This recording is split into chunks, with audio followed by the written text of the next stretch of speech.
ছাগলটাকে যদি কুমির নিয়ে খেয়ে ফেলতো খুব খুশি হইতাম। এখান থেকে একটি মেয়েরও যদি কুমির নিয়ে খেয়ে ফেলতো দারুণ খুশি হইতাম।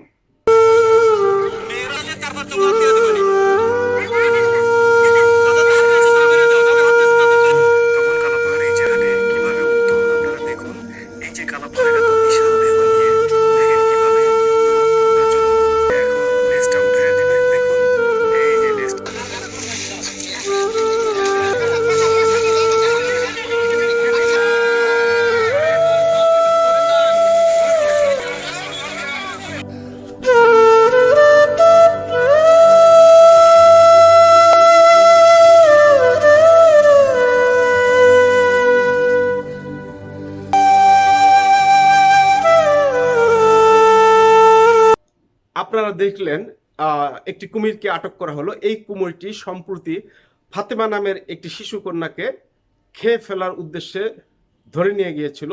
পরে শিশুটিকে যদিও উদ্ধার করা হয়েছে মৃত অবস্থায়।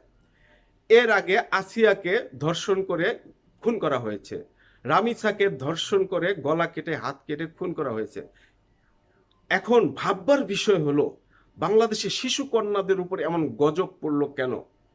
শুধু শিশু কন্যা নয়, আরেকটি বিষয় সবার দৃষ্টির আড়ালে চলে যাচ্ছে। বাংলাদেশে যে পরিমাণ মানুষ সড়ক দুর্ঘটনায় মারা যাচ্ছে, এই বিষয়টা আসলে আমরা কেউ ভাবছি না। পৃথিবীর কোনো দেশে সড়ক দুর্ঘটনায় এর অর্ধেক কেন 4/1 না 10/1 লোকও মারা যায় না। তাহলে কি আমি বলতে পারি না বাংলাদেশের উপর আল্লাহ তাআলা একটু গজব নাজিল করেছেন? আল্লাহ তাআলা কেন আমাদের উপর এত অসন্তুষ্ট হলেন? এই বিষয়ে আমি অল্প দু একটি কথা বলবো যুক্তি সহকারে। বাংলাদেশের 78% মানুষ মৌলিক জ্ঞানহীন, বিবেকহীন, লোভী, স্বার্থপর, চোরবাটপার, অমানুষ। আর বিচার ব্যবস্থার কথা নাই বা বললাম।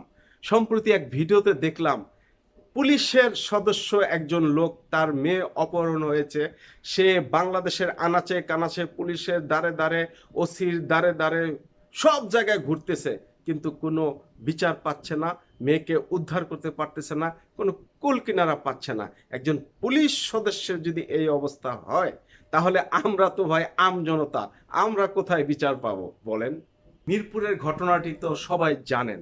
একজন মা 4 জন সন্তানকে 9 মাস পেটে ধরে ভূমিষ্ঠ করেছেন, তাদেরকে বুকের দুধ খাইয়ে নিজে খেয়ে না খেয়ে তাদেরকে বড় করেছেন। উচ্চ শিক্ষিত, মানে তথাকথিত উচ্চ শিক্ষিত বানিয়েছেন। একজনকে কানাডা প্রবাসী বানিয়েছেন, একজনকে বুয়েটের শিক্ষক বানিয়েছেন, একজনকে সরকারের উচ্চ পদস্থ কর্মকর্তা বানিয়েছেন, আরেকজনকেও শিক্ষক বানিয়েছেন। অথচ তার নিজের মৃত্যুটা হলো কি করুন! পোকা মাকড়ে তার লাশ খেলো, তার নাক দিয়ে, চোখ দিয়ে, কান দিয়ে পোকা মাকড় বের হলো মৃত্যুর সময়।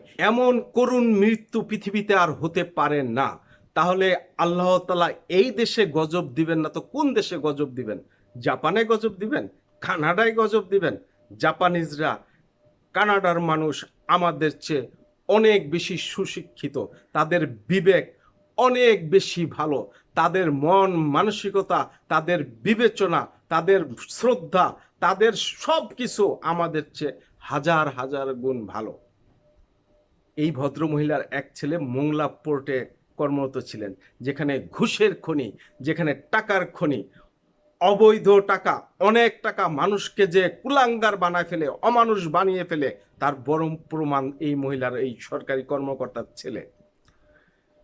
আরেক ছেলে বুয়েটের শিক্ষক, আরে সে তো অমানুষ, সে তো কুলাঙ্গার, সে ছাত্রছাত্রীদের কি শিক্ষা দিবে? আমি বুয়েটের ছাত্রছাত্রীদেরকে অনুরোধ করব, এই শিক্ষককে যেন বুয়েটে আর ঢুকতে দেয়া না হয়। এখন আপনারা বলতে পারেন যে ভাই তাহলে আমাদের করণীয় কি? আমাদের করণীয় একটাই, বাংলাদেশের কোনো কিছুর উপর আমাদের নির্ভর করা যাবে না। কোনো ব্যক্তির উপর, কোনো প্রতিষ্ঠানের উপর, কোনো সিস্টেমের উপর আমাদের নির্ভর করা যাবে না। আল্লাহ তাআলা আমাদেরকে নিজেদের যতটুকু ব্রেন দিয়েছেন, নিজেদের যতটুকু সামর্থ্য দিয়েছেন, তা দিয়েই আমাদের নিজেদেরকে, আমাদের সন্তানদেরকে কিভাবে সেফটি রাখা যায়, কিভাবে নিরাপদ রাখা যায়, সেই পদ্ধতি বের করতে হবে। আমাদেরকে নিজেদের সতর্কতা নিজেদেরই অবলম্বন করে চলতে হবে। আমার এই কথাটুকু যদি গুরুত্বপূর্ণ মনে করেন, সবার জানা উচিত মনে করেন, আমার এই ভিডিওতে একটি লাইক দিবেন। ভালো থাকবেন, সুন্দর থাকবেন, সুস্থ থাকবেন। আসুন অন্যায় অনিয়মের প্রতিবাদ করি, সুখী সমৃদ্ধ একটি বাংলাদেশ গড়ার চেষ্টা করি।